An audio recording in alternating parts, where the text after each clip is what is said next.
यानी अगर आप 1 इनपुट करोगे तो आपको आउटपुट भी 1 ही मिलेगा, आप 5 इनपुट करोगे आपको आउटपुट भी 5 ही मिलेगा। तो तत्समक फलन बेसिकली होता कैसा है, ना तो ये हर को 0 बना रहा है, ना ये वर्गमूल के अंदर है। तो क्या होगा सर, x के सभी मान हम ले सकते हैं, यानी हमारा जो प्रांत होने वाला है वो है r। तो आपका परिसर क्या होगा, एक ऐसा समुच्चय होगा जिसमें सिर्फ एक ही बिंदु होगा, वो बिंदु कौन है, c है। तो परिसर।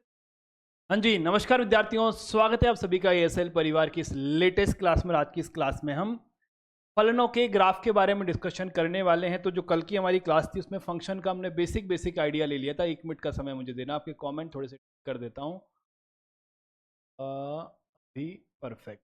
ठीक है, जो लास्ट क्लास हमारी थी उसके अंदर हमने फलन क्या होता है, फलन का प्रांत क्या होता है, परिसर क्या होता है, सह प्रांत क्या होता है, प्रतिबिंब क्या है, पूर्व प्रतिबिंब क्या है, ये सब आइडिया हमने ले लिया था। आज की इस क्लास में हम कुछ बेसिक फंक्शन के ग्राफ के बारे में डिस्कशन करेंगे जो कायदे से हमें 11th क्लास में पढ़ने चाहिए थे। तो या तो हम में से कुछ पढ़कर नहीं आए या कुछ लोगों ने पढ़े तो थोड़े ढंग से नहीं पढ़े, और जिन्होंने ढंग से पढ़े हैं उनका अच्छे से रिवीजन हो जाएगा।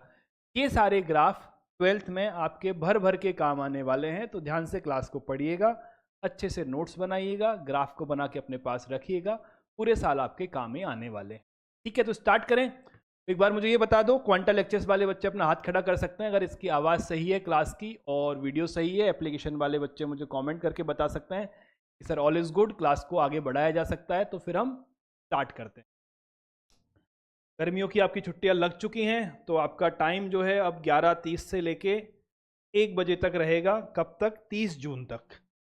ठीक, 1.5 घंटे की क्लास आपकी चलेगी। का रीज़न सिर्फ इतना सा है कि गर्मियों की छुट्टियों में हम इतना सिलेबस कर पाएँ कि जब आपके स्कूल ओपन हो तो आपको कोई तकलीफ ना आए। किसी भी स्कूल में कहीं से भी कोई भी टेस्ट हो, कहीं से भी क्वेश्चन पूछे जाए, आप कंफर्टेबली क्वेश्चन के आंसर कर पाएँ, साथ में हमें रिवीजन के लिए पर्याप्त समय मिले ताकि हम बोर्ड में बहुत ही बेहतरीन नंबरों से पास हो पाएँ। ठीक है, चलिए सर, तो आज का टॉपिक है हमारा फलनों के ग्राफ, मानक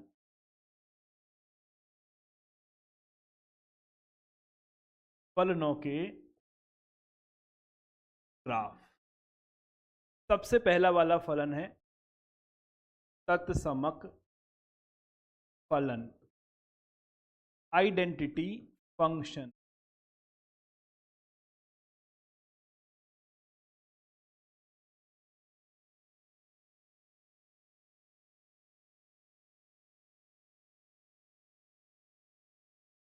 जैसा नाम से ही आपको मालूम चलता है सर, तत्समक फलन का मतलब होता है एक ऐसी मशीन जिसके अंदर आप जो भी कुछ इनपुट करोगे वही आपको आउटपुट मिलेगा।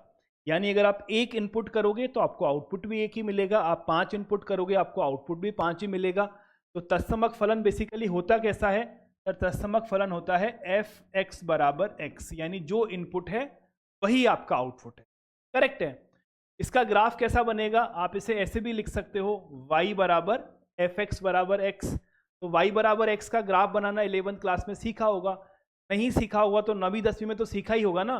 ठीक है, y बराबर एक्स क्या है, एक सरल रेखा का समीकरण है। करेक्ट है, और सरल रेखा पर अगर कोई भी 2 बिंदु अगर हमें मालूम है तो हम उस रेखा का ग्राफ खींच सकते हैं। जैसे जैसे अगर मैं यहाँ पर x का मान लेता हूँ 0, तो y का मान क्या मिलेगा सर, अगर x का मान 0 है तो y का मान भी 0 ही मिलेगा, और अगर मैं x का मान लेता हूं 1 तो y का मान भी क्या मिलेगा, 1 ही मिलेगा। जो इनपुट है वही आउटपुट है। यानी ये सरल रेखा एक तो 0,0 बिंदु से गुजरेगी, एक 1,1 बिंदु से गुजरेगी। तो हमारा फंक्शन का ग्राफ कैसा होगा, फंक्शन का ग्राफ कुछ इस तरह से रहा होगा। क्लियर है। इसका प्रांत और परिसर क्या है, डोमेन ऑफ एफ क्या है and domain range of F क्या है। तो देखो, प्रांत का मतलब क्या होता है, प्रांत का मतलब होता है वो सभी बिंदु जहां पर फंक्शन परिभाषित है। इस ग्राफ को देखकर हमें अच्छे से मालूम है कि ये ग्राफ कहीं पर भी टूटा नहीं है। मतलब आप x का कोई भी मान लो, वहां पर आपको ग्राफ एग्जिस्ट मिलेगा। अगर इस बिंदु पर ग्राफ चाहिए तो ये रहा, अगर इस बिंदु पे चाहिए तो ये रहा, अगर यहां चाहिए तो रेखा को आगे बढ़ा दो, आपको मिल जाएगा। यानी x का कोई भी मान इस फंक्शन के अंदर एंटर किया जा सकता है। और वैसे भी एफ एक्स बराबर एक्स में x के ऊपर कोई कंडीशन नहीं है, ना तो ये हर को 0 बना रहा है, ना ये वर्गमूल के अंदर है। तो क्या होगा सर, x के सभी मान हम ले सकते हैं, यानी हमारा जो प्रांत होने वाला है वो है आर। क्या है प्रांत? प्रांत आपका है आर। हर्ष सही है बेटा, ठीक है। परिसर क्या है? परिसर का मतलब होता है कि जो भी इनपुट आपने लिए हैं वो इनपुट आपने फंक्शन में एंटर किए हैं, और फंक्शन में एंटर करने के बाद जो आउटपुट आपको मिले हैं उनको आपने इकट्ठा करके एक जगह रख लिया है, ठीक है। इनपुट तो हमारे एक्स अक्ष पर होते हैं, आउटपुट हमारे वाई अक्ष पर होते हैं, ठीक है। इनपुट कौन है? एक्स है, तो ये आपका एक्स अक्ष पर है। आउटपुट कौन है? वाई है। यानी एफ एक्स के अंदर जब मैं एक्स को एंटर करूंगा तो जो मान मुझे मिलेगा वो मेरा आउटपुट है। मेरा आउटपुट कौन है? यहाँ पे वाई है, तो आउटपुट आपको कहाँ मिलेगा? वाई अक्ष पर मिलेगा। क्लियर है? तो एक बात मुझे ये बताओ कि वाई अक्ष पर आप कोई भी मान ले लो। वाई, जैसे मान लो मैंने ये वाला मान लिया, तो ये वाला मान किस एक्स के लिए है? सर ये वाला मान इस एक्स के लिए होगा, है ना। अगर वाई पे मैं यहाँ कोई मान लेता हूं तो ये किस एक्स के लिए है? सर ये इस एक्स के लिए होगा। यानी माइनस इन्फिनिटी से प्लस इन्फिनिटी के बीच में आप कोई भी संख्या ले लो, आपको मालूम चल जाएगा कि उस आउटपुट के लिए कोई ना कोई इनपुट रहा होगा। यानी एफ एक्स बराबर एक्स का जो आउटपुट है वो माइनस इन्फिनिटी से प्लस इन्फिनिटी के बीच में सब कुछ रहने वाला है। तो आपको परिसर क्या मिलेगा? परिसर आपको मिलेगा आर, और आर को लिखने का एक और तरीका है माइनस इन्फिनिटी से प्लस इन्फिनिटी। इजी है, सिंपल कहानी, ठीक है। दूसरा तरीका ऐसे भी निकाल सकते हो कि सर देखो इसने, इस रेखा ने ऊपर के सभी मान लिए हैं और नीचे के सभी मान लिए हैं, माइनस इन्फिनिटी से प्लस इन्फिनिटी के बीच की सभी संख्याएं ली गई हैं। परफेक्ट है, लिख लिया? आगे बढ़ूं? लिख लिया सर। अगला है आपका अचर फलन।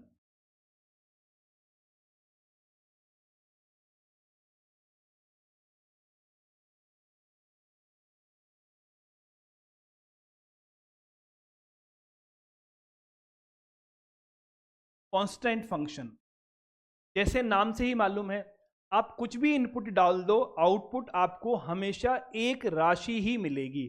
यानी कैसा function? Sir function F x बराबर सी। आप एक्स का कोई भी मान एंटर कर दो, आउटपुट हमेशा आपको एक ही राशि मिलेगी। इस केस में वो कौन है? सी है, ठीक है।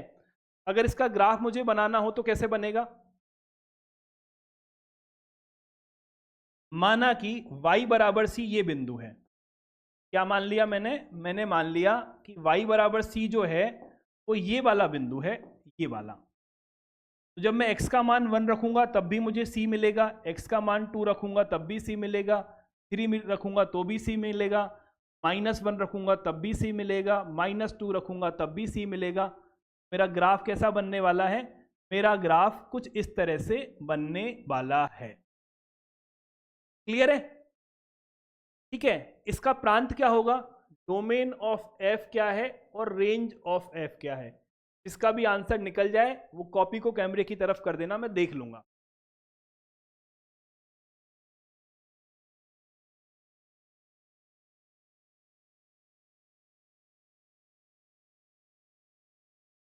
कॉपी को कैमरे की तरफ कर दो, मैं देख लूंगा। परफेक्ट है, चलो मेरी बात को समझो। देखो एफ एक्स बराबर सी में एक्स के सभी मान रखे जा सकते हैं। एक्स के मान कहाँ नहीं रख सकते? एक तो हर में 0 ना हो जाए, एक वर्गमूल में आपका क्या कहते हैं नेगेटिव ना हो जाए। लॉग की तो हमसे मतलब ही नहीं है अभी, तो जब लॉग आएगा तब की तब देखेंगे। तो यहाँ कोई प्रतिबंध नहीं है, तो प्रांत तो क्या है? पूरा का पूरा आर है, और आर को मैं माइनस इन्फिनिटी से प्लस इन्फिनिटी लिख सकता हूँ। परिसर कौन होता है?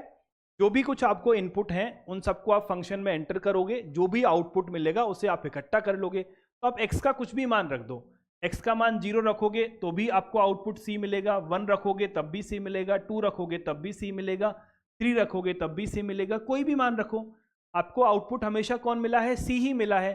तो आपका परिसर क्या होगा? एक ऐसा समुच्चय होगा जिसमें सिर्फ एक ही बिंदु होगा, वो बिंदु कौन है? सी है। तो परिसर कैसा मिलने वाला है? परिसर आपको एक समुच्चय मिलने वाला है जिसमें केवल और केवल एक ही बिंदु है, और वो बिंदु कौन है? सी है। क्लियर? कितने लोगों को बात समझ आई? हाथ खड़ा करो। सबको समझ आ गई? परफेक्ट है। तो सर हमारा तत्समक फलन हो गया, हमारा अचर फलन हो गया। बहुपद फलन को पढ़ने की आवश्यकता नहीं है, उसके कुछ रूप पढ़ लेते हैं हम। तीसरा है हमारा y बराबर एक्स स्क्वायर, है ना। y बराबर एक्स स्क्वायर जो फंक्शन है, इसका ग्राफ कैसा होता है? इसका ग्राफ कुछ इस तरह का होता है।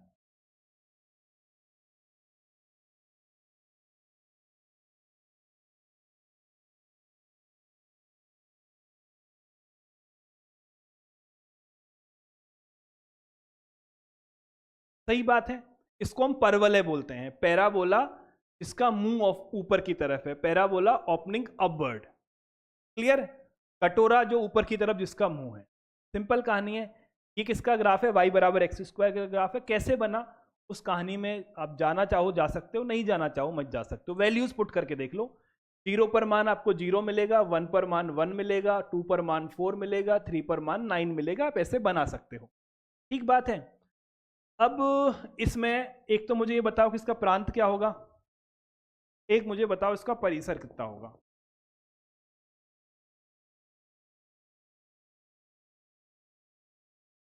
रोहित ठीक है बेटा,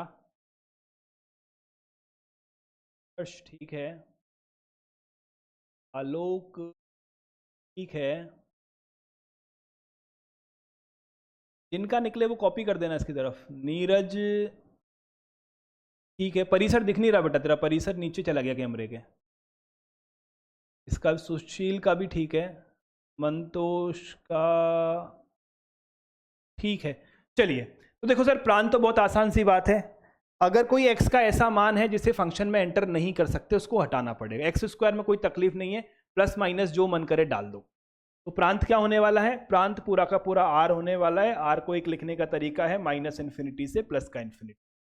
परिसर क्या होने वाला है? परिसर बड़ा इंटरेस्टिंग है। देखो, अगर मैं इस ग्राफ को देखता हूं, परिसर मेरा कहां मिलता है? परिसर मेरा y अक्ष के ऊपर मिलता है। ठीक है, तो यहां ग्राफ है, मतलब ये जितने भी मान हैं वो किसी ना किसी x के लिए रहे होंगे।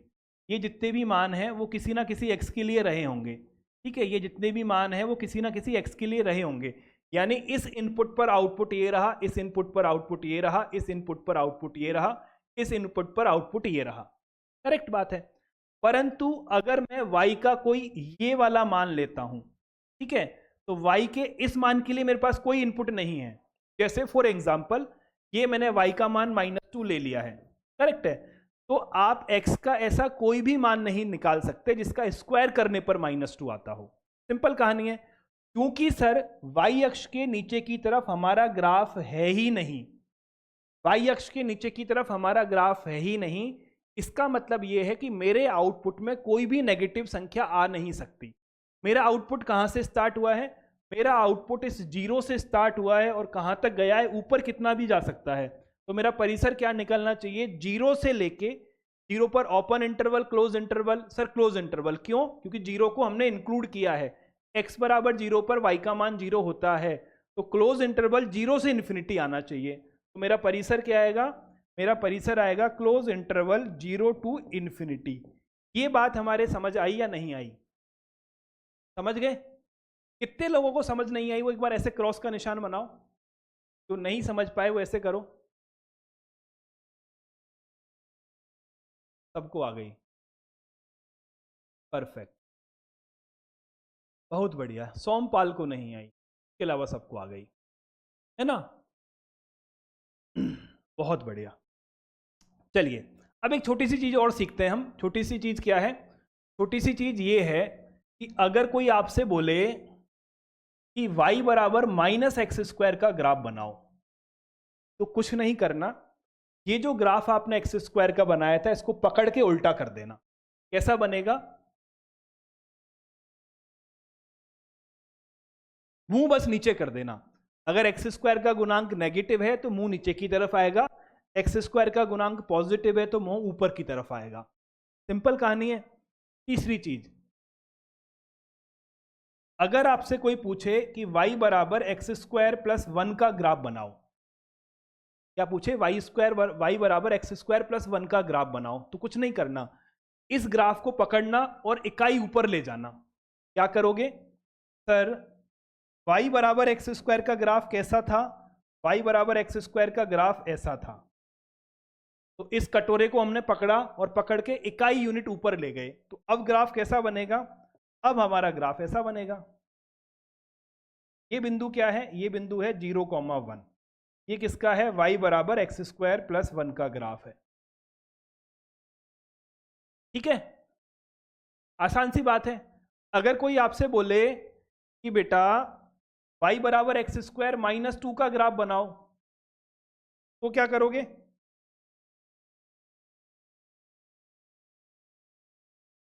कोई आपसे बोले y बराबर एक्स स्क्वायर माइनस 2 का ग्राफ बनाओ, तो एक्स स्क्वायर का ग्राफ पकड़ोगे और 2 इकाई नीचे की तरफ ले जाओगे, तो कैसा ग्राफ बनेगा? ऐसा ग्राफ बनेगा। इसका है y बराबर एक्स स्क्वायर माइनस 2 का है। कोई आपसे बोले कि y बराबर माइनस एक्स स्क्वायर प्लस 1 का ग्राफ बनाओ, कोई नहीं पूछने वाला, आपकी किताब में सिर्फ एक यही सवाल है जो आपके काम आने वाला। ठीक है, फिर भी मैं एक्स्ट्रा करा देता हूं क्योंकि यूपी बोर्ड वालों को आदत है एग्जाम में उल्टे पुल्टे सवाल देने की। तो अगर कोई बोले एक्स स्क्वायर प्लस 1 का ग्राफ बनाओ माइनस एक्स स्क्वायर प्लस 1 का, तो माइनस एक्स स्क्वायर का ग्राफ कहाँ है? ये रहा। इसको इकाई ऊपर लेके जाना है। कैसा ग्राफ बनेगा? सर इसको इकाई ऊपर ले जाओ तो ये ग्राफ ऐसा बन जाएगा। ये पॉइंट क्या है? ये 0,1। बात समझ आ गई? तीसरा, चौथा,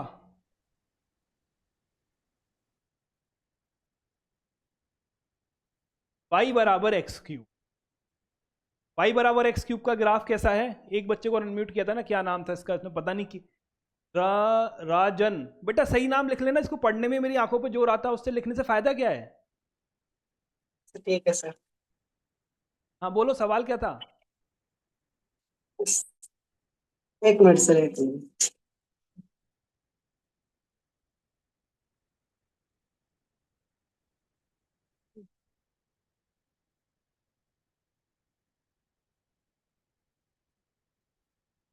ये किसका ग्राफ है? ये ग्राफ है y बराबर एक्स क्यूब का। ठीक है, बड़ा सुंदर सा प्यारा सा ग्राफ है। इसका प्रांत क्या होगा?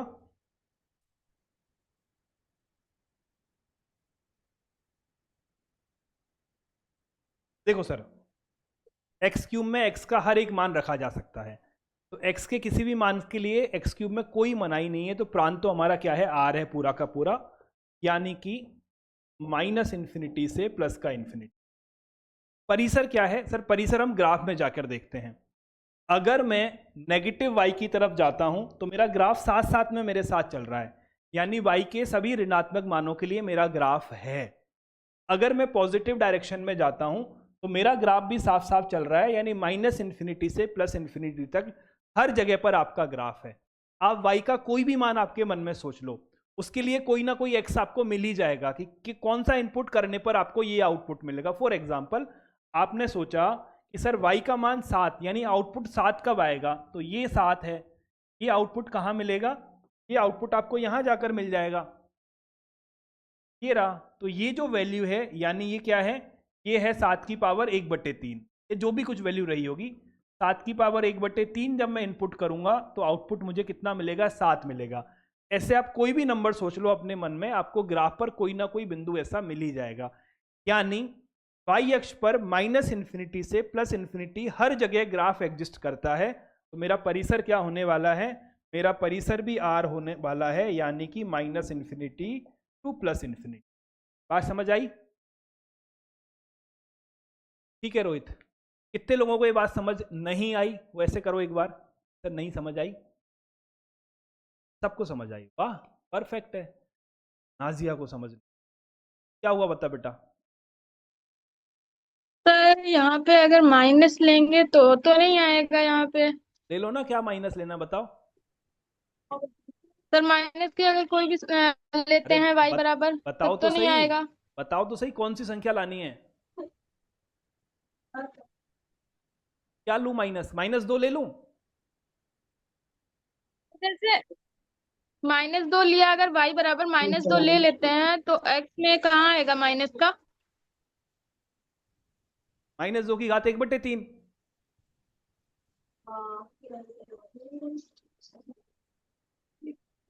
है ना? अरे नेगेटिव में 1/3 घात परिभाषित होती है, -2 में घात 1/2 परिभाषित नहीं होती। ये परिभाषित नहीं होती, ये तो परिभाषित है। Yes sir. सर वॉइस बहुत फंस रही, वीडियो बहुत फंस फंस के आ रही है। कोई बात नहीं, आप हो सकता है आपके यहाँ नेटवर्क हिल रहा हो, मेरे यहाँ भी हिल सकता है, कोई बड़ी बात नहीं है। पर मोटा मोटा ठीक है, वीडियो मुझे ठीक लग रही है। Yes sir, yes sir. ठीक है, वैसे भी ग्राफ से यस सर, आ देखो, गया समझ। ग्राफ से देखो, यहां पर अगर -2 है इसके लिए कोई ना कोई x यहां पर है। अगर -3 है तो कोई ना कोई x यहां पर है, सबके लिए है। ठीक है, म्यूट कर लो, हाथ नीचे कर लो। सर आप प्रांत कैसे निकालते हैं? प्रांत समझ में नहीं प्रांत तो कल सिखाया तो था मैंने निकालना, कल क्लास नहीं ली। लिए। क्या है प्रांत निकालने के नियम, क्या थे? भूल गए? अरे दो ही तो नियम है यार, हर में जीरो नहीं हो सकता, वर्गमूल में ऋणात्मक नहीं जा सकते। मैथमेटिक्स रटनी थोड़ी होते, इतना ही याद रखना होता है बस। हर जीरो नहीं होना है, वर्गमूल में नेगेटिव नहीं जाना है बस। ना तो हर है ना वर्गमूल है, एक्स का हर मान संभव है ना।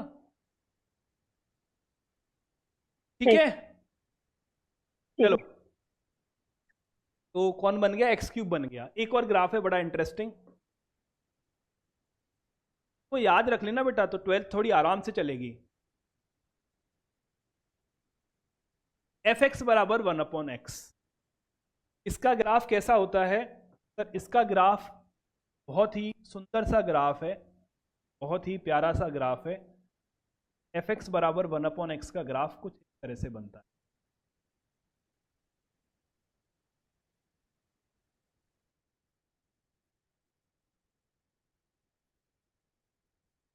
ठीक है, ग्राफ देखकर मुझे ये बताओ कि इसका प्रांत क्या होगा।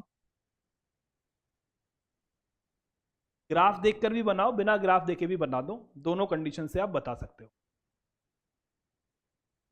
देखो, पहली बात तो अगर हम ग्राफ जो प्रांत निकालने के नियम थे वो क्या बोलते हैं? हर की वैल्यू जीरो नहीं होनी। ठीक है, 1/x में हर कौन है? x है, तो x का मान जीरो नहीं हो सकता। तो अगर प्रांत निकालना है तो पूरे के पूरे r में से जीरो को हटा दो। ठीक है, पर सर हमने तो ग्राफ बना लिया है ना, तो x अक्ष पर देखो, जहां जहां ग्राफ बना हुआ है वहां वहां आपका प्रांत होगा। -∞ से 0 तक हर जगह ग्राफ बना है, x बराबर 0 पर नहीं है। x बराबर 0 पर ना तो ऊपर कोई ग्राफ है ना नीचे कोई ग्राफ है, समझ रहे हो? 0 से जस्ट बड़ी संख्या के लिए ग्राफ है, 0 से जस्ट छोटी संख्या के लिए ग्राफ है। यानी x बराबर 0 पर ये ग्राफ बीच में से टूट गया है, और 0 से -∞ भी है और +∞ से 0 भी है, पर x बराबर 0 पर नहीं है। तो प्रांत में 0 के अलावा सब कुछ है। तो ग्राफ देखकर आप प्रांत ये निकाल सकते हो कि जहां कहीं ग्राफ टूट गया हो, जहां पर ग्राफ बना नहीं हो, वही आपका प्रांत में नहीं आएगा, बाकी सब कुछ आएगा। x बराबर 0 पर नहीं बना है तो हमने हटा दिया। परिसर क्या होगा?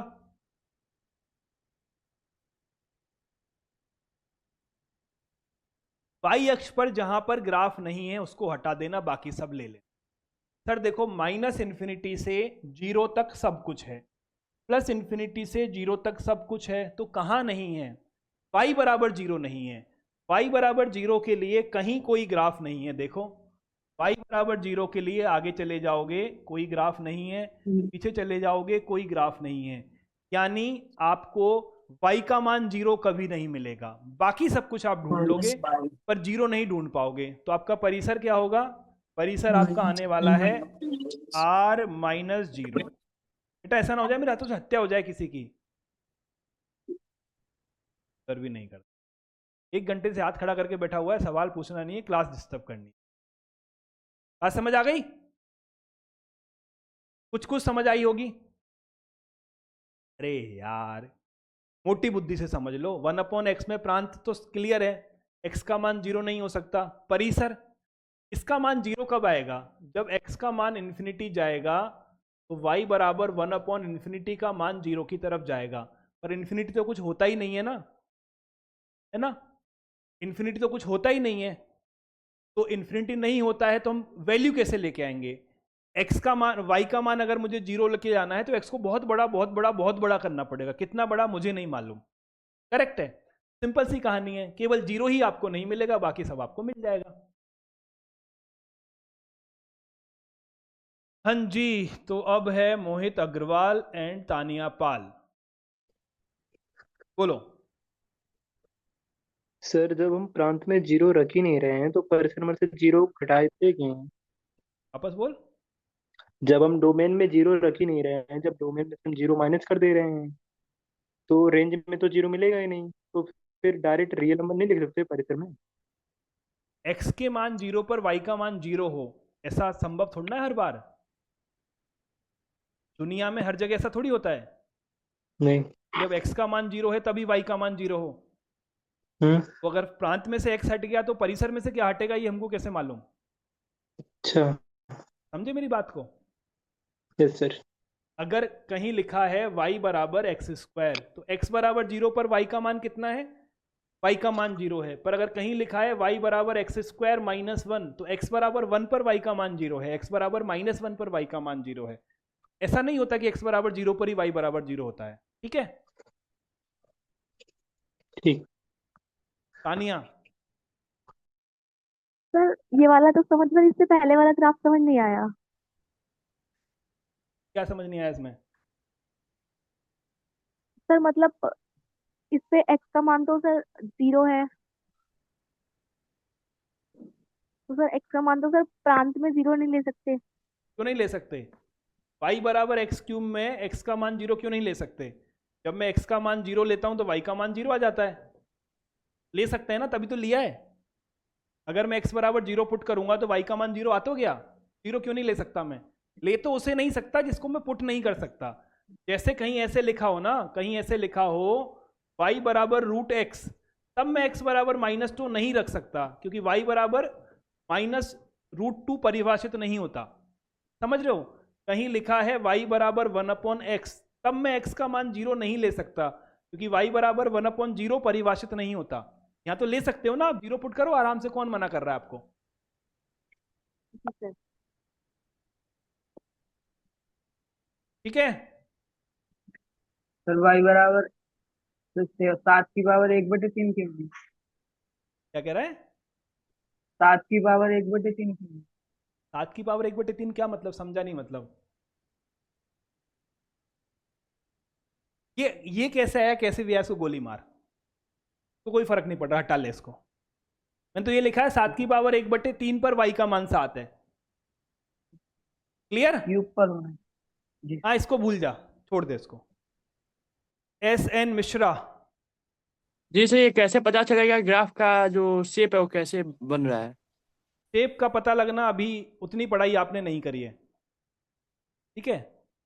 शेप कैसे बना है उसकी पढ़ाई जब चैप्टर नंबर 6 पूरा होगा ना, तब जाके शेप आएगा, शेप कैसा होता है। उसमें हमको differentiation, single derivative, double derivative निकालना पड़ेगा, फिर जाके कॉन्केविटी की बात करेंगे, फिर जाके इंक्रीजिंग डिक्रीजिंग की बात करेंगे। ये सारी कहानी होगी चैप्टर नंबर 6 तक। चलो अब आगे बढ़ते हैं। कहाँ तक पढ़ लिया मैंने? 1/x पढ़ लिया। अब सबसे जो जिससे आप पूरी जिंदगी परेशान रहते हो, हटाइए ना,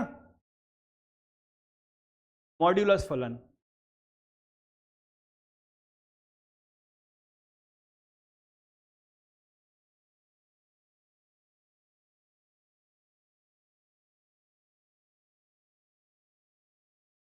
एक बार में ध्यान से समझ लेना, ताकि पूरे साल मुझे दुखी ना करो। -2 क्यों नहीं परिभाषित होता? क्योंकि रूट -1 की वैल्यू आयोटा होती है और वो आपका सम्मिश्र संख्याओं में चला जाएगा, इसलिए परिभाषित नहीं होता। ठीक है? देखो, मॉड्यूलस को हम लिखते हैं मॉड x। मॉड x और x स्क्वायर का वर्गमूल एक ही बात होती है। तो हम ये जो है ना x स्क्वायर का वर्गमूल, ये भी आपका मॉड x ही है। क्यों? कभी भी किसी भी धनात्मक संख्या का वर्गमूल ऋणात्मक नहीं होता। ठीक बात है। अब मेन बात तो ये है, चलो पहले ये समझो कि मॉड काम क्या करता है। मॉड का काम है, मॉड एक ऐसी मशीन है जिसमें आप कोई भी इनपुट डालो, मॉड उसे पॉजिटिव बना देगा। ध्यान से समझना पूरी एक एक लाइन मेरी। मॉड क्या चीज़ है? मॉड एक ऐसी मशीन है जिसमें आप कुछ भी इनपुट डालना, वो उसे पॉजिटिव बना देगा। ठीक है? अगर मैंने मॉड के अंदर संख्या एंटर की -2, तो मॉड इसे +2 बना देगा। अगर मैंने मॉड के अंदर संख्या एंटर की 2, तो वो भी इसे +2 बना देगा। यानी अगर मैं मॉड में 2 एंटर करता हूं, तो मॉड चेक करेगा 2 पॉजिटिव है नेगेटिव है।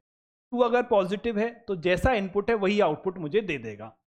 अगर मैंने मॉड के अंदर नेगेटिव संख्या को एंटर किया, तो मॉड चेक करेगा कि संख्या पॉजिटिव है या नेगेटिव है। अगर संख्या नेगेटिव है तो मॉड उसे एक नेगेटिव संख्या से गुना करके पॉजिटिव बना देगा। कैसे हुआ समझना मेरी बात। जैसे मैंने निकाला मॉड -3, तो मॉड चेक करेगा कि -3 पॉजिटिव है या नेगेटिव है, तो -3 नेगेटिव है, तो मॉड क्या करेगा, मॉड इस माइनस के 3 को एक और माइनस से गुना कर देगा, तो ये प्लस का 3 हो गया। सिंपल कहानी है। अगर मैं मॉड के अंदर 3 एंटर करूंगा तो रिजल्ट मुझे क्या मिलेगा, 3 ही मिलेगा। अगर मैं मॉड के अंदर एंटर करता हूं 10 तो रिजल्ट मुझे 10 ही मिलेगा। अगर मैं मॉड के अंदर एंटर करता हूं -10 तो मुझे रिजल्ट क्या मिलेगा, +10 मिलेगा। कैसे होता है ये, बहुत आसान है सर। मॉड चेक करेगा कि -10 जो है वो पॉजिटिव है या नेगेटिव है। -10 नेगेटिव है तो मॉड क्या करेगा, इस माइनस के 10 को एक और माइनस से गुना कर देगा, तो हमें +10 मिल जाए। ठीक है, तो मॉड का काम है संख्या को पॉजिटिव बनाना। अगर पॉजिटिव है तो पॉजिटिव ही रहेगा, नेगेटिव है तो भी पॉजिटिव में कन्वर्ट कर देगा। तो मॉड का मेन काम क्या है, मॉड का मेन काम है हमेशा रिजल्ट को पॉजिटिव बनाना। इसमें कोई कंफ्यूजन हमें नहीं है, बिल्कुल भी नहीं है। मॉड काम कैसे करता है, मॉड काम ऐसे करता है कि अगर मॉड के अंदर जो संख्या आपने एंटर की है वो पॉजिटिव है, पॉजिटिव मतलब 0 के बराबर या 0 से बड़ी है, तो मॉड क्या करता है, जो इनपुट है वही आपको आउटपुट दे देगा, जो इनपुट है वही आउटपुट देगा, जो इनपुट है वही आउटपुट देगा।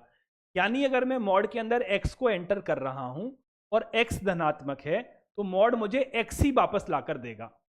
सिंपल है। तो मुझे मान क्या मिलेगा, x ही मिलेगा। कब मिलेगा, जब x की वैल्यू 0 या 0 से बड़ी है। ठीक बात है। अगर मॉड के अंदर कोई संख्या आपने इनपुट की है, वो संख्या नेगेटिव की है, तो मॉड क्या काम करेगा, अगर संख्या नेगेटिव की है, जैसे -3 है, तो मॉड ने -3 को माइनस से गुना किया। सिंपल सी कहानी है।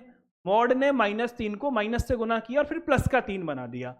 यानी अगर ये x नेगेटिव हुआ, कौन सा x, जिसे मैं मॉड में इनपुट करना चाहता हूं, अगर ये x नेगेटिव हुआ तो मॉड इस x को एक माइनस की संख्या के साथ गुना करेगा और पॉजिटिव बना देगा।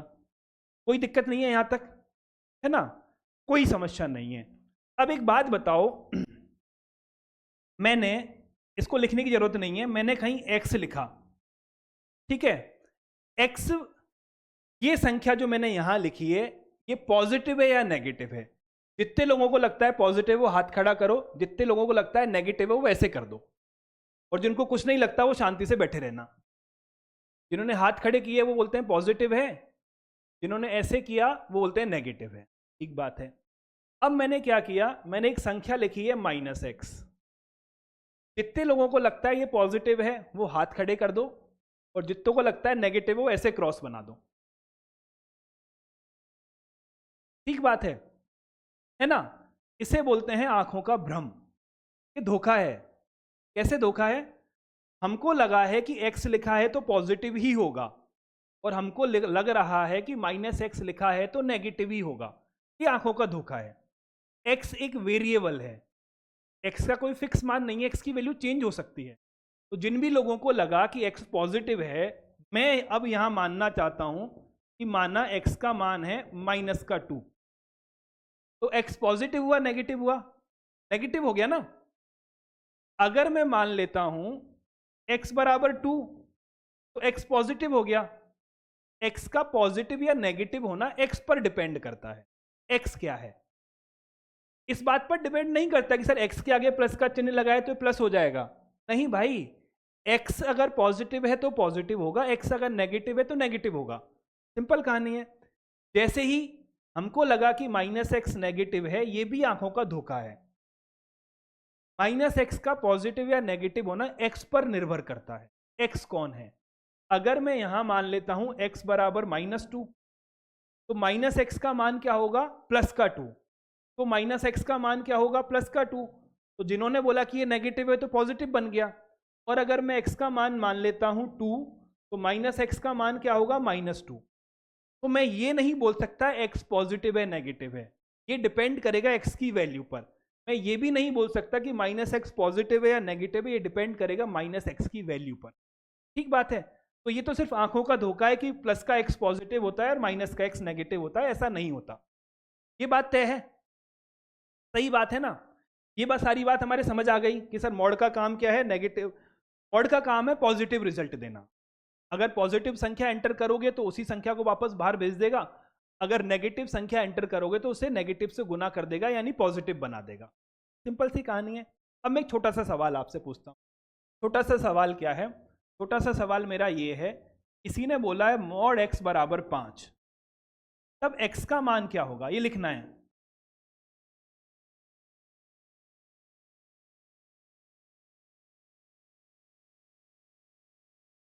कॉपी में लिख दो और कॉपी को पलट दो कैमरे की तरफ, मैं देख लूंगा। अगर किसी ने आपको लिखकर दे दिया कि मॉड x का मान 5 है, तो x का मान क्या होगा, ये कैसे पता चलेगा?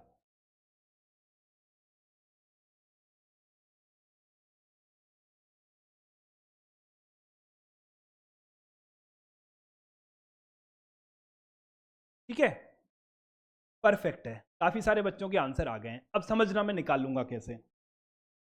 देखो मॉड का काम क्या है, समझ लो कि हुआ कैसे है। मॉड का काम है संख्या को पॉजिटिव बना के देना, इसमें तो कोई दोहराए नहीं है, मतलब 0.001% का डाउट नहीं है कि मॉड का काम है संख्या को पॉजिटिव बनाना। कैसे बनाता है वो भी हमें मालूम है। अंदर पॉजिटिव संख्या है सेम रिजल्ट, अंदर नेगेटिव संख्या है माइनस से गुना करके देगा। ठीक है, अब इस बात को समझो, ये लिखा है मॉड x बराबर 5, यानी मॉड ने रिजल्ट 5 दिया है। इसका मतलब क्या है? इसका मतलब है कि मॉड से आउटपुट 5 मिला है। प्लस का 5 ही मिलेगा, मॉड नेगेटिव तो देगा नहीं। मॉड से आउटपुट 5 मिला है, तो मॉड का इनपुट क्या क्या हो सकता था, आज समझना। अगर मैं डालता मॉड के अंदर प्लस का 5, तब भी मॉड मुझे 5 ही आंसर करता। अगर मैं मॉड में डालता माइनस का 5, तब भी मॉड मुझे 5 ही आंसर करता। यानी मॉड से आउटपुट प्लस का 5 मिला है। ऐसा 2 केसेस में संभव है कि मॉड का इनपुट या तो प्लस का 5 रहा हो या मॉड का इनपुट माइनस का 5 रहा हो। में कोई कंफ्यूजन नहीं है हमको। अगर मॉड से आउटपुट मुझे प्लस का 5 मिला है, ये 2 तरीके से संभव है। पहला तरीका कि मॉड का इनपुट प्लस का 5 रहा हो या मॉड का इनपुट माइनस का 5 रहा हो। इस बात को मानते हो? जो मानता है हाथ खड़ा करो कि हाँ सर सही बात बोल रहे हो आप, है ना? परफेक्ट है। यहां पे मॉड का इनपुट कौन है? x। मॉड में x को ही एंटर किया है ना, तो अगर मॉड का आउटपुट 5 है, ये तभी संभव है जब मॉड में जो इनपुट है वो प्लस का 5 हो या माइनस का 5। करेक्ट है। तो अगर कहीं ऐसा लिखा है कि मॉड x बराबर 5, तो x के 2 मान संभव हैं। x 5 भी हो सकता है और x माइनस 5 भी हो सकता है। क्यों? x इनपुट है, तो इनपुट को प्लस का 5 रखोगे तब भी प्लस का 5 मिलेगा, माइनस का 5 रखोगे तब भी प्लस का 5 मिलेगा। तो हम इसे ऐसे याद रख लेते हैं कि सर कहीं मॉड x बराबर 5 है और हमें x का मान निकालना है, x को हम प्लस माइनस 5 रख के याद रखने के लिए कर लेते हैं। सही बात है? यहां तक कोई दिक्कत किसी को नहीं है? ठीक है, दिक्कत है तो एक का सवाल ले लेता हूं, पता लग जाएगा। हाँ रंजना। सर हेलो हम्म, सर, जैसे हम मॉड के अंदर परिमेय संख्या को रखें तो क्या मिलेगा हमें? परिमेय संख्या पॉजिटिव है नेगेटिव है? दोनों सर, पॉजिटिव भी तो और जब नेगेटिव पॉजिटिव है भी। तो पॉजिटिव रिजल्ट दे देगा, और नेगेटिव है तो माइनस से गुना करके पॉजिटिव दे देगा। मॉड के अंदर परिमेय रखा है अपरिमेय रखा है, उस बात से फर्क ही नहीं पड़ता। जो भी कुछ रखा है वो पॉजिटिव नेगेटिव की कहानी है बस मॉड में। यस। ठीक है, अगर मॉड के अंदर आप 3/2 रखोगे तो आपको 3/2 ही मिलेगा, और मॉड में माइनस 3/2 रखोगे तब भी आपको 3/2 ही मिलेगा। ठीक है, ये बात समझ आ गई? चलो अब एक क्वेश्चन और देता हूं। वो क्वेश्चन आपका है, मॉड x माइनस 1 बराबर 5 है, तब x का मान ज्ञात करें। करो।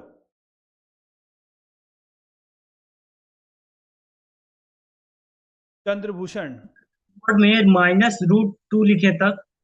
ये तो कैसी बातें कर रहा है यार, क्या होगा बता, क्या और निकलेगा -√2 लिखेगा तो? तो सर वो क्या प्लस में √2 आएगा? हाँ तो बस इतनी सी कहानी है ना। लेकिन सर अगर रूट के अंदर -2 रहता तो रूट के अंदर माइनस होता ही नहीं है, ऐसा होता ही नहीं है, ये संख्या ही नहीं है, ये वास्तविक संख्या है ही नहीं। तो कैलकुलस हम जी वास्तविक सर। संख्या के लिए पढ़ रहे हैं, जो संख्या ही नहीं है उसका क्या करेंगे? ठीक है सर। ये तो वही बात हो गई ना कि मैं मॉड के अंदर मुकेश रखूं तो क्या मिलेगा? अरे मॉड संख्या पे ऑपरेट करता है, मुकेश पे ऑपरेट कैसे करेगा बेचारा? बात समझ आ गई? मॉड के अंदर सर पेड़ रख दूं तो क्या मिलेगा? अरे कुछ भी रख लो भाई, उसको संख्या समझ आती है, पेड़ समझ ही नहीं आता। होगी ना। ठीक है, चलो परफेक्ट है। तो सर देखो, इसको सॉल्व करने का तरीका क्या है? मॉड का आउटपुट अगर 5 है, ऐसा दो केसेस में संभव है कि मॉड का इनपुट 5 हो या मॉड का इनपुट -5 हो। ठीक है, तो क्या हुआ सर, ऐसा दो केसेस में संभव है कि मॉड का इनपुट यानी x-1 की वैल्यू 5 हो या x-1 की वैल्यू -5 हो। कभी ये मत सोचना कि मॉड से दो मान मिलते हैं, मॉड से दो मान नहीं मिलते, मॉड से एक ही मान मिलता है।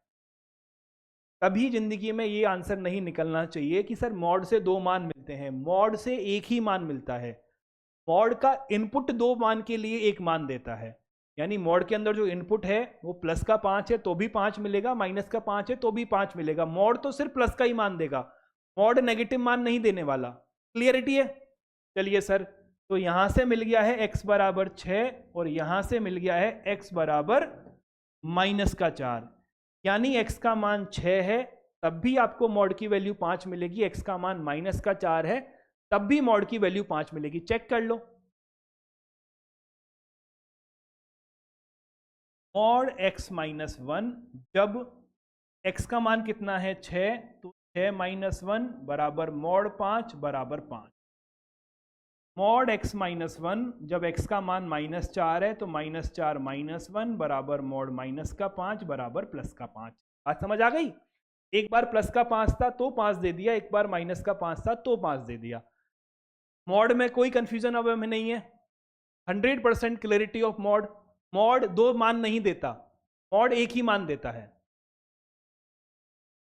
अब पूरे साल मुझे कोई दुखी नहीं करेगा ना?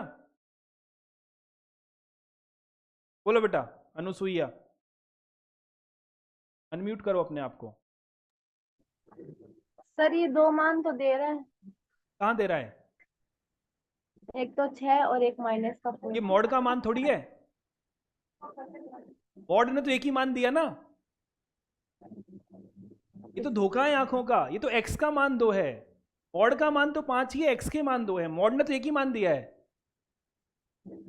मॉड दो अलग अलग इनपुट पे एक मान दे सकता है, पर मॉड का आउटपुट एक होगा, मॉड का आउटपुट दो नहीं हो सकता। 100% क्लियरिटी है ना? बहुत बढ़िया, चलो बढ़ो आगे। ग्राफ, मॉड क्या है सर? मॉड x मतलब x² का वर्गमूल भी मॉड ही होता है, ये x होता है या -x होता है। ठीक है, मॉड हमेशा हमको पॉजिटिव मान देता है। कैसे देता है? वो इनपुट पे ऊपर खेल के मान देता है। इनपुट अगर पॉजिटिव है तो सेम रिजल्ट को हमें बाहर निकाल देगा, इनपुट अगर नेगेटिव है तो हमें क्या करेगा, उसी रिजल्ट को नेगेटिव से गुना करके बाहर दे देगा। ये मॉड ने दो अलग अलग मान नहीं दिए हैं, मॉड तो एक ही मान देगा, वो पॉजिटिव ही होगा। ये तो हम x के लिए अलग अलग केसेस बना रहे हैं कि अगर मेरा इनपुट पॉजिटिव है तो जो है वही मान मुझे मिल जाएगा, मेरा इनपुट नेगेटिव है तो जो है वही मान मुझे मिल जाएगा। बात समझ आई?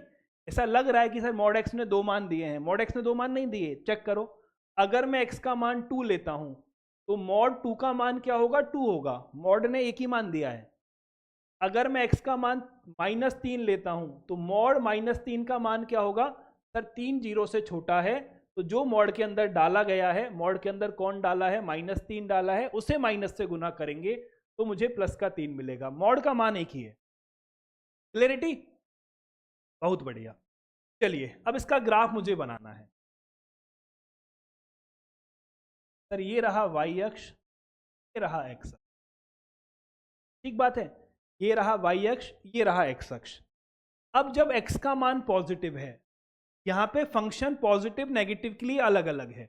जब x का मान पॉजिटिव है तो y का मान x है, और जब x का मान नेगेटिव है तो y का मान -x है। समझ लो मेरी बात को।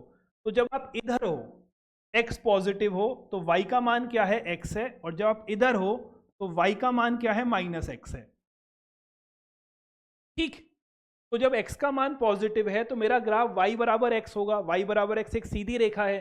ये कैसी होती है सर? ये सरल रेखा है, ये ऐसी होती है। इसका ग्राफ है, ये ग्राफ है y बराबर x का।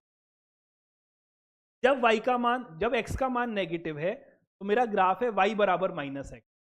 y बराबर -x का ग्राफ कैसा होता है सर? y बराबर -x का ग्राफ होता है जब x का मान -1 है तो y का मान +1 है, जब x का मान -2 है तो y का मान +2 है, यानी -1 पर +1, -2 पर +2। ये ऐसी रेखा होगी, ये रेखा है y बराबर -x। और ये किसका ग्राफ है? ये ग्राफ है y बराबर mod x का। समझ आ गया? क्लियरिटी? चलिए अब मुझे बताओ डोमेन ऑफ f क्या होगा और रेंज ऑफ f क्या होगा। इस फलन का प्रांत क्या है, इस फलन का परिसर क्या है? चलो बनाते हैं। अरे कुछ तो बहुत पढ़े लिखे लोग हैं यार, मतलब बहुत खतरनाक आंसर दिए हैं कुछ ने तो। r प्लस r माइनस भी आंसर आने लग गए हैं। वाह, समझो मेरी बात। प्रांत क्या होता है सर? प्रांत का मतलब होता है जहां पे फंक्शन परिभाषित है। मॉड x में x का मान कुछ भी रखा जा सकता है, कोई मनाही नहीं है। प्लस रखो, माइनस रखो, 1/2 रखो, 2/3 रखो, -3 रखो, √2 रखो, -√2 रखो, कोई समस्या नहीं है। और सर x के सभी मान के लिए ग्राफ बना हुआ है, तो मेरा प्रांत तो कौन है? मेरा प्रांत r है।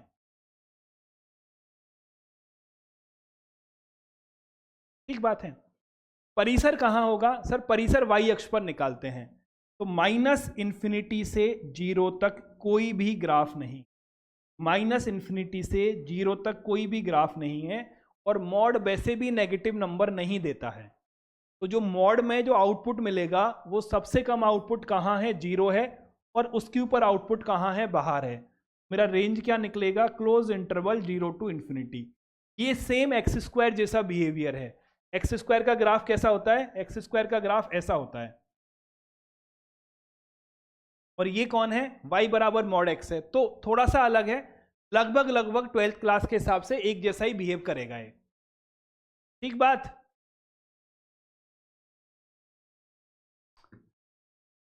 क्लियर?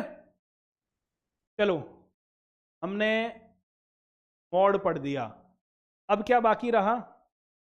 समय है, 1.5 घंटे की क्लास है। एक छोटा सा है सिग्नम फंक्शन, चिन्ह फलन।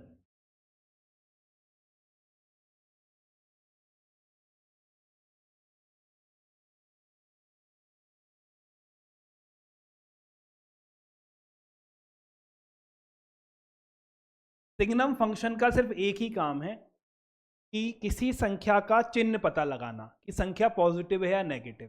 क्या काम है का? एक ही काम है, इनपुट का चिन्ह। चिन्ह का मतलब वो धनात्मक है या ऋणात्मक है।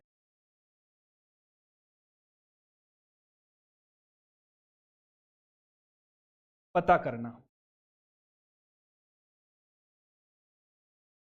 क्या काम है सिग्नम का? सिर्फ ये बताना कि जो इनपुट किया है वो पॉजिटिव है या नेगेटिव है। सिंपल कहानी है। कैसे पता लगाता है? इसको हम लिखते हैं सिग्नम SGN, सिग्नम x। अगर संख्या पॉजिटिव है तो ये बोलेगा 1, अगर संख्या नेगेटिव है तो ये बोलेगा -1, और अगर संख्या 0 है, वो ना पॉजिटिव है ना नेगेटिव है, वो बोलेगा 0। काम क्या है? सिर्फ ये बताएगा संख्या पॉजिटिव है, नेगेटिव है या 0 है। अगर संख्या पॉजिटिव है तो बोलेगा 1 आया, यानी अगर x का मान 0 से बड़ा है तो क्या बोलेगा? 1 आया। अगर x का मान 0 है यानी इनपुट 0 है तो आउटपुट भी 0 दे देगा। अगर इनपुट नेगेटिव है तो आउटपुट क्या दे देगा, -1 दे देगा। सिंपल है। इसका ग्राफ कैसा होगा,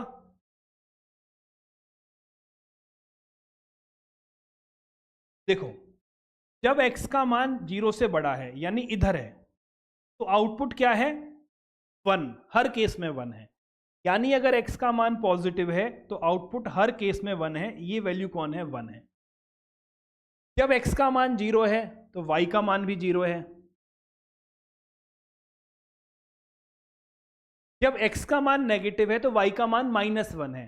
तो अगर x का मान नेगेटिव में कुछ भी ले लोगे आउटपुट हमेशा -1 मिलेगा।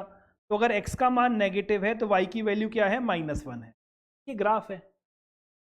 प्रांत क्या होगा सर, प्रांत में तो कोई कंफ्यूजन ही नहीं है, पूरा का पूरा r होगा क्योंकि यहाँ पे x का कुछ भी मान ले सकते हो। परिसर क्या होगा सर, परिसर है आउटपुट, और आउटपुट देखना है y अक्ष पर जाकर। y अक्ष पर आपको सिर्फ 3 मान मिले हैं। कौन कौन से मान, इधर कुछ नहीं मिला है, यहाँ कोई ग्राफ नहीं है, कोई ग्राफ नहीं है, कोई ग्राफ नहीं है। -1 पर ग्राफ है, 0 पर ग्राफ है और 1 पर ग्राफ है। तो परिसर में केवल 3 ही बिंदु हमको मिलेंगे, -1, 0 और 1। आप कुछ भी इनपुट डालो, अगर इनपुट पॉजिटिव है तो आपको आउटपुट 1 मिलेगा, इनपुट 0 है तो आउटपुट आपको 0 मिलेगा, इनपुट नेगेटिव है आउटपुट -1 मिलेगा। तो आउटपुट या तो 1 है या 0 है या -1। क्लियरिटी। एक छोटी सी बात और बताना, अगर मैं इसको ऐसे लिख दूं तो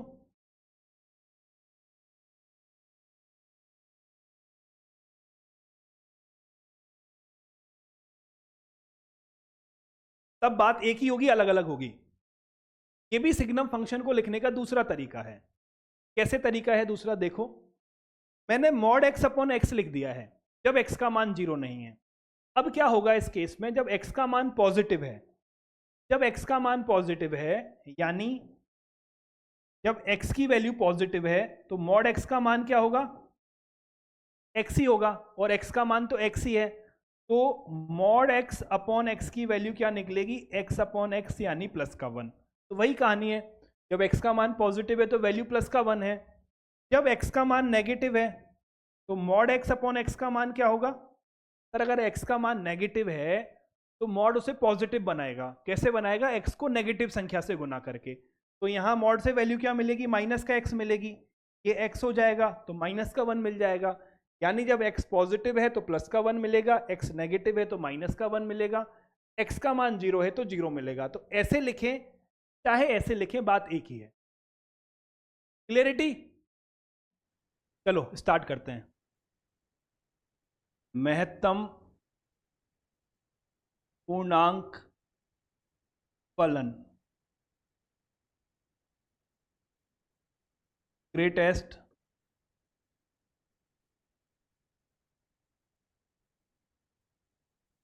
इंटीजर फंक्शन।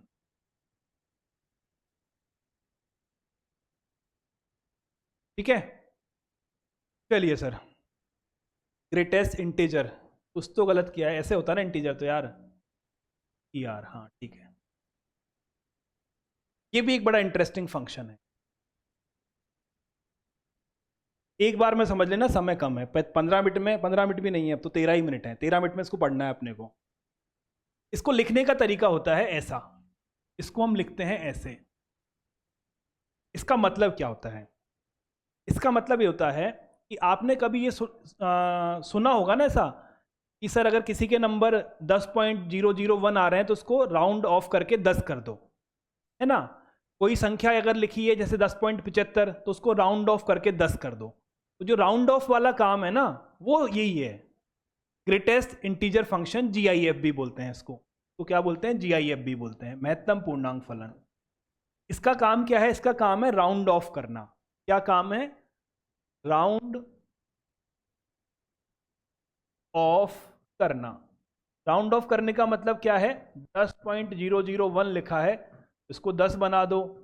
10.25 लिखा है, इसको 10 बना दो। 10.99 लिखा है, इसको 10 बना दो। 11.10 लिखा है, इसको 11 बना दो। ठीक है, यानी जो भी संख्या आपको दे रखी है उसको उसके जस्ट पहले वाले इंटीजर तक ले जाओ। जो भी संख्या आपको दे रखी है उसके जस्ट पहले वाले इंटीजर तक ले जाना ही इसका काम है। समझ गए? जैसे अगर कोई आपसे बोलता है कि GIF 2.1 का मान बताओ, तो आपका आंसर क्या आएगा? स्क्रीन पे बता दो मुझे, इसका आंसर तो कर सकते हो ना। क्या आंसर आएगा? 2। ठीक है, कि 2.1 से पहले वाला इंटीजर 2 ही है। अगर मैं बोलता हूं GIF 2.99 का मान बताओ, तो आप क्या आंसर करोगे? 2। 2.99 का आंसर 3 करोगे? 2.99 से छोटा, राउंड ऑफ करना है, राउंड ऑन, ऊपर नहीं जाना। वो भी संख्या लिखिए उससे जस्ट पहले वाला इंटीजर। ठीक है, तो 2.99 का आंसर क्या होगा? 2। 3 का आंसर क्या होगा? सर 3 तो खुद ही इंटीजर है, तो 3 ही रहेगा, है ना? क्लियर? अगर कोई लिख देगा GIF 3.1 का आंसर क्या होगा, तो आप क्या करोगे? 3। ठीक बात है। कोई लिख देगा GIF 3.7 का आंसर क्या होगा, तो आप लिखोगे 3 होगा, है ना? कोई अगर बोलेगा कि GIF 3.99 का आंसर क्या होगा, क्या बोलोगे? 3 होगा। कोई बोलेगा GIF 4 का आंसर क्या होगा? 4। कोई बोलेगा GIF -0.5 का आंसर क्या होगा? जिनको लगता है इसका आंसर -1 है वो हाथ खड़े करो। जिनको लगता है इसका आंसर 0 है वो ऐसे करो।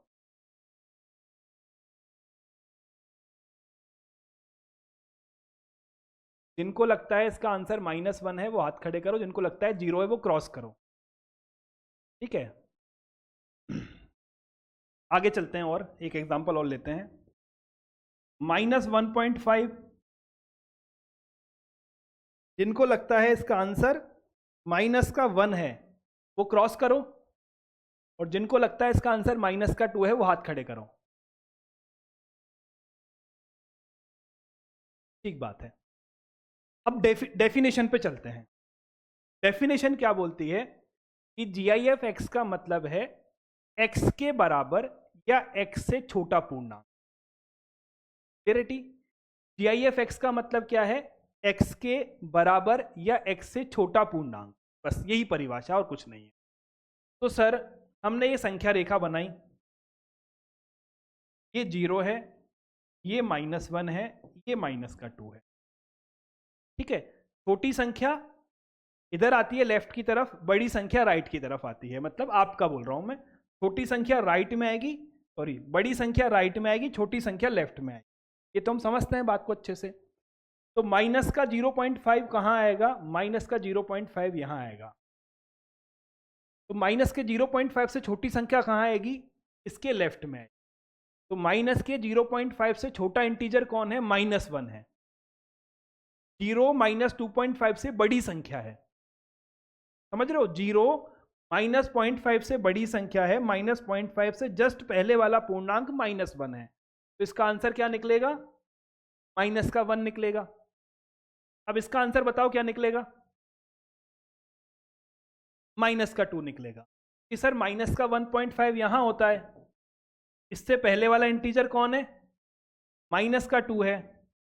अब मुझे ये बताओ कि -0.00001 की वैल्यू क्या होगी?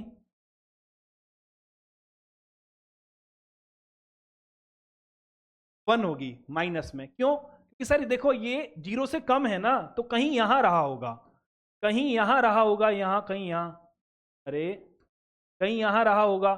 तो इससे पहले वाला इंटीजर कौन है? ये है। क्लियरिटी? तो GIF का काम क्या है? उसके बराबर, अगर वो खुद पूर्णांक है तो वही नंबर आ जाएगा, या अगर पूर्णांक नहीं है तो उससे छोटा वाला इंटीजर है वो आपका आंसर होगा। यानी ये काम करता है भिन्न वाली संख्या को हटाने का, ये सिर्फ पूर्णांक में वैल्यू आपको देता है। परिभाषा क्या हुई? लिख लिया यहां पे? परिभाषा आपकी हो गई, GIF x का मतलब होता है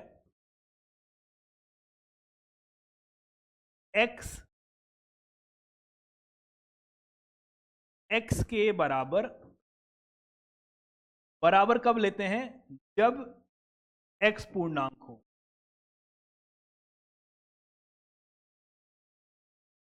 या x से छोटा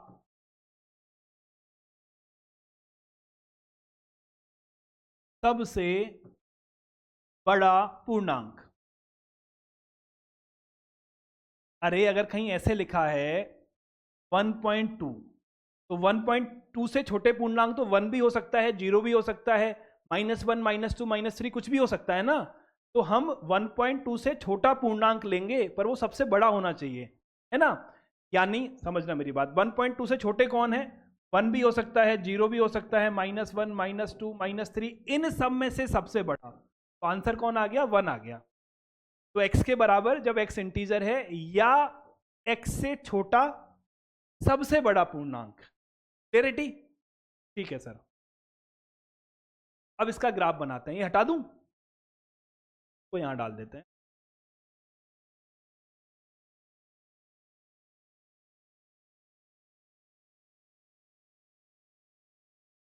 अब इसका ग्राफ बनाते हैं।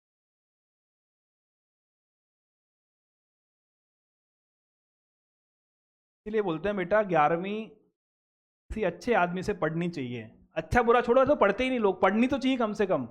जिससे भी पढ़ो कुछ तो मालूम होना चाहिए हमको। क्लियरिटी? चलो बनाए ग्राफ। आ जाइए सर।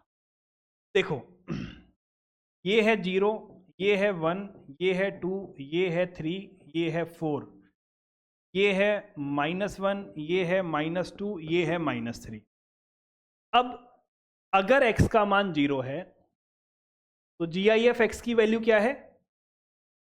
0 है। अगर x का मान 0.1 है तो GIF x का मान कितना है? 0 है। अगर x का मान 0.99 है तो GIF x का मान क्या है? 0 है। अगर x का मान 1 है तो GIF x का मान कितना है? 1 है। ठीक है। तो 0 से लेके 1 तक की सभी संख्याओं के लिए GIF x का मान क्या है? 0 है। तो ग्राफ हमारा कैसा बनेगा? सर 0 पर मान 0 है, 0 से सभी बड़ी संख्याओं के लिए भी मान 0 है, 1 पर ले जाकर मान फिर से क्या हो जाएगा? 1 हो जाएगा। तो जब x का मान 1 है तो y का मान 1 हो जाएगा। तो जब x का मान 1 है तो y का मान 1 यहाँ आ जाएगा। ये कौन है? 1 है। ये कौन है? 2 है। ये कौन है? 3 है। ये -1 है, ये -2 है, ये -3 है। क्लियरिटी? ठीक है।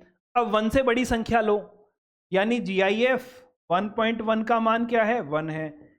GIF 1.999 का मान क्या है? 1 है। ठीक बात है। यानी अगर मैं 1 लेता हूं तब भी मान 1 है, 1 से बड़ी कोई भी संख्या लेता हूं तब भी मान 1 ही है। परंतु जैसे ही मैं 2 पुट करूंगा, जैसे ही मैं GIF के अंदर 2 पुट करूंगा, मुझे आउटपुट क्या मिलेगा? 2 मिलेगा। तो 2 पर फंक्शन का मान क्या होगा? 2 हो जाएगा। और ये सेम कहानी आगे बढ़ती जाए। 100% क्लियरिटी? अब नेगेटिव संख्याओं पे ग्राफ बनाओ। अगर मैं यहां पे मान रखता हूं, यानी 0 से छोटा मान रखता हूं, यानी GIF -0.00001 रखता हूं, तब भी वैल्यू मुझे माइनस का 1 ही मिलेगी। यानी 0 के लेफ्ट में जाते ही वैल्यू मुझे माइनस की 1 मिलनी स्टार्ट हो जाएगी। अगर मैं GIF -0.5 लेता हूं तब भी वैल्यू -1 है। GIF 0.99 लेता हूं तब भी वैल्यू -1 ही। ठीक है। यानी 0 से जस्ट छोटा लेते ही वैल्यू -1 हो जाएगी, और ये -1 ही रहेगी कब तक? जब तक कि मान में -1 तक नहीं लेता हूं। ठीक। अगर मैं मान लेता हूं -1 पर तो -1 ही है क्योंकि इंटीजर है। अगर मैं मान लेता हूं -1.00001, यानी -1 के यहां आ गए तो इंटीजर यहां आ जाएगा, तो वैल्यू क्या मिलेगी आपको? वैल्यू मिलेगी -2, और ये सेम कहानी आगे तक रिपीट होती जाएगी। ये आपका है GIF फंक्शन का ग्राफ, जिसे हम स्टेप फलन भी बोलते हैं।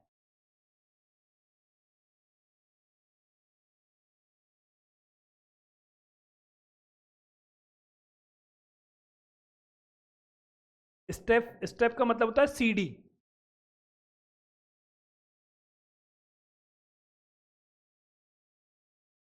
ठीक है। स्टेप फंक्शन का मतलब, स्टेप का मतलब होता है CD। ये ग्राफ कैसा बना है? सीडी के जैसे बना है। क्लियरिटी? चलो 2 मिनट बाकी हैं, जिसका डाउट है वो फटाफट पूछ लो, बाकी फिर हम कल पढ़ेंगे। कल से हम 12th का सिलेबस स्टार्ट कर देंगे। कल से हम फलन के प्रकार के बारे में डिस्कशन करेंगे। बोलिए। Hello sir. Hello sir. Sir इसमें हम ऐसे 2.99 है उसे 3 के बराबर नहीं लिख सकते?